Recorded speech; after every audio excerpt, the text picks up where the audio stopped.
Breaking news.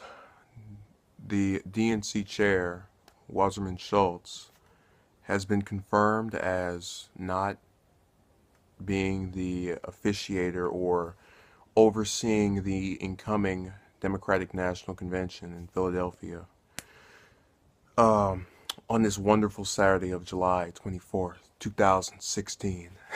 I feel the need to date this just because 2 days ago, when the WikiLeaks posted all of those DNC emails, which showed that basically the Democratic Party or its leaders were conspiring to assist Clinton in winning the primary and messing up Sanders in any way that they could. There didn't seem to be much of an outrage on the part of actually influencing the party and having things happen that would, seriously impact stuff. Yeah, we had people talking about it on social media and saying, "Oh, see, I knew it, I knew they were out to get him." But you didn't really have anyone that was going around and just making something out of this, even though it is something that should be addressed and talked about and discussed and spoken about in a manner that is just of its importance. So that changed today. Um, Obviously, with her being just ousted from this convention as far as leadership is concerned. Um, Sanders called on her to resign for what is probably must be at least second time he's done this. This is the first time since the primary ended, however.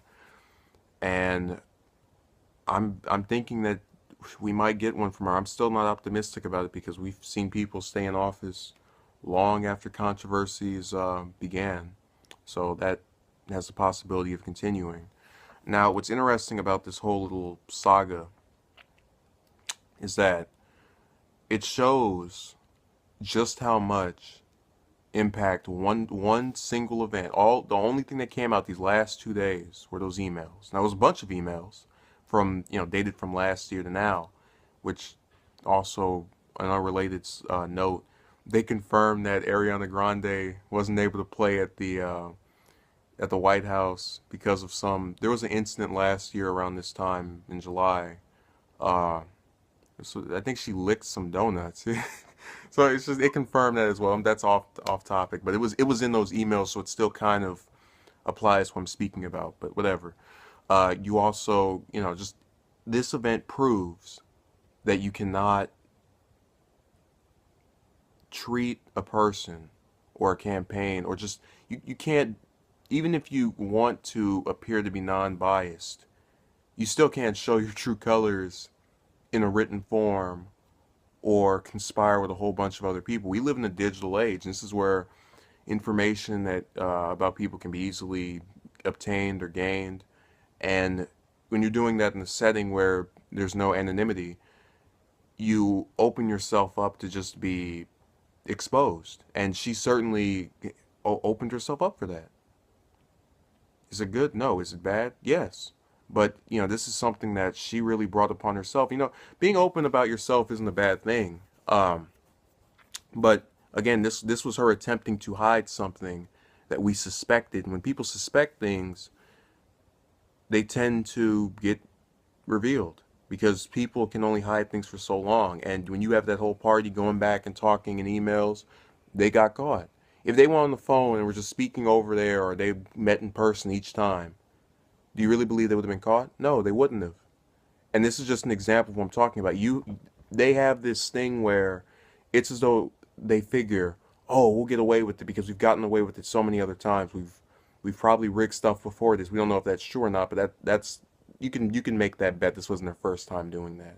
But it shouldn't really surprise anyone that they were even having these discussions. Now, what this did do was give us evidence of it. Though we've seen her give, examples just from the past, giving us very few debates. Basically, just she denied it over and over again that she was in Clinton's favor, but we knew she was. She had involvement with her before this, and she was very favorable of her, and that's not necessarily a bad thing. But when you have a bias, you are better off admitting it than trying to hide it or pretend it doesn't exist. Case in point, I am a frequent watcher of the Young Turks. I happen to like their content. I think it's nice. Sue me. And this entire election cycle, they kept saying, "Oh, we love Sanders. He's great. He's wonderful." Now they were genuine in their feelings. They were genuine in preferring him over Clinton. They gave their reasons for why they liked him and the reasons for why they don't like Clinton. They even, give their own little criticisms of him. But the point is, we knew this and we accepted them. I accepted them for it. I mean, I was right in there with them in terms of who I wanted and who I didn't.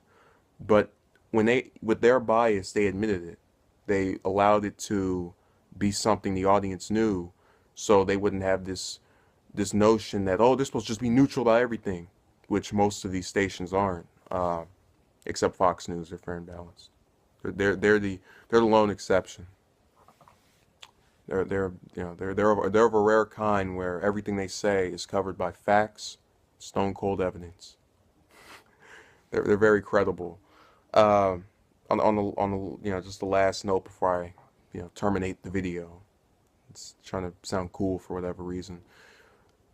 This is just it's icing on the cake. It's absolute icing on the cake. You had her, and also it seems to be that there's this backdrop of a rivalry between her. It's almost I'm gonna call it a feud between her and Sanders that nobody else seems to really notice.